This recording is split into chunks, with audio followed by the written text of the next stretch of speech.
এতক্ষণে হয়তো আপনারা বুঝে গেছেন আজকে একটা ডালের রেসিপি আছে। কম বেশি আমরা প্রায় সবাই প্রতিদিন ডাল খাই, কিন্তু জানেন তো একই ডাল বারবার খেলে শরীর সব পুষ্টি পায় না, কারণ প্রত্যেকটা ডালের আলাদা আলাদা গুণ আছে। এই কারণে আগে মাকে দেখতাম একটা নয় বিভিন্ন ডাল মিশিয়ে ডাল রান্না করতেন। এতে স্বাদ যেমন বাড়ে তেমনই শরীর পায় ব্যালেন্সড পুষ্টি।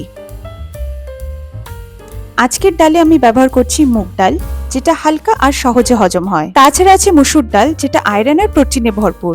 আর আছে কলাইয়ের ডাল, যেটা ডালকে দেয় ঘনত্ব আর শক্তি। আছে ছোলার ডাল, যেটা বেশি সময় এনার্জি ধরে রাখতে সাহায্য করে। আর আছে মটর ডাল, যার হালকা মিষ্টি স্বাদ ডালকে করে আরো মুখরোচক। আর এই রেসিপিটা শুধু ভাতের সঙ্গে নয়, রুটি পরোটার সাথে বেশ মানানসই।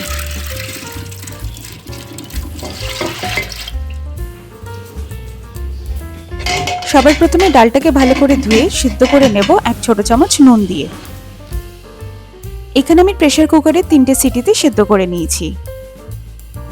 এই ডালের একটু স্বাদ বাড়ানোর জন্য আমি এখানে পেঁয়াজ, টমেটো আর আদাটাকে কুচো করে নিয়েছি। এবার গরম কড়াইতে সর্ষের তেল দিয়ে গরম করে অল্প একটু পাঁচফোড়ন দিয়ে দেব। তারপর দিলাম কুচো করে রাখা আদা, পেঁয়াজ আর কাঁচা লঙ্কা দিয়ে ভালো করে একটু ভেজে নেব। তারপরে দিলাম সামান্য একটু কারি পাতা। এটা দিলে গন্ধ খুব সুন্দর আসবে আর স্বাদটাও খুব সুন্দর এনহ্যান্স হয়ে যাবে। তারপর কুচো টমেটোগুলোকে দিয়ে ভালো করে মিশিয়ে নেব।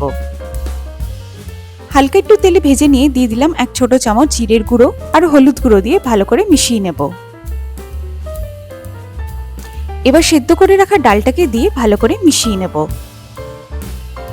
তবে এই রেসিপিটাতে ডালটাকে একদম বেশি পাতলা রাখবো না, একটু ঘন রাখবো, যাতে শুধু ভাত নয় রুটি পরোটা সবকিছুর সাথে ভালোভাবে খাওয়া যায়। যেহেতু আমি একটু জল দিয়েছি বলে স্বাদ মতন সামান্য নুন দিয়ে দিলাম। এবার ভালো করে মিশিয়ে নিয়ে কিছুক্ষণ ফুটিয়ে নেব, যাতে সব মশলার টেস্টটা খুব ভালোভাবে ব্যালেন্স হয়ে যায়। এবার নামানোর আগে সামান্য একটু গরম মশলা ছড়িয়ে নিলেই রেডি। এরকম ভাবে ডালটা একবার বানিয়ে দেখুন, বাড়িতে সবাই চেটে পুটে খাবে। আপনারা আর কিভাবে এই ডালটাকে বানান কমেন্টে কিন্তু অবশ্যই জানাবেন। এটা এমন একটা রেসিপি যেটা প্রতিদিন খাওয়া যায়, কিন্তু কখনো একঘেয়ে লাগে না। আর যদি আপনারও মনে হয় ঘরের খাবার মানে সিম্পল কিন্তু হেলদি, তাহলে এই 5 মিক্স ডাল একবার বানিয়ে দেখুন।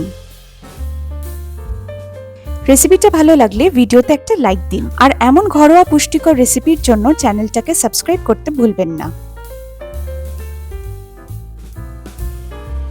কমেন্টে অবশ্যই জানাবেন আপনার বাড়িতে সাধারণত কোন ডালটা বেশি হয়, আর রেসিপিটা ভালো লাগলে প্রিয়জনদের সাথে শেয়ার করে দেবেন।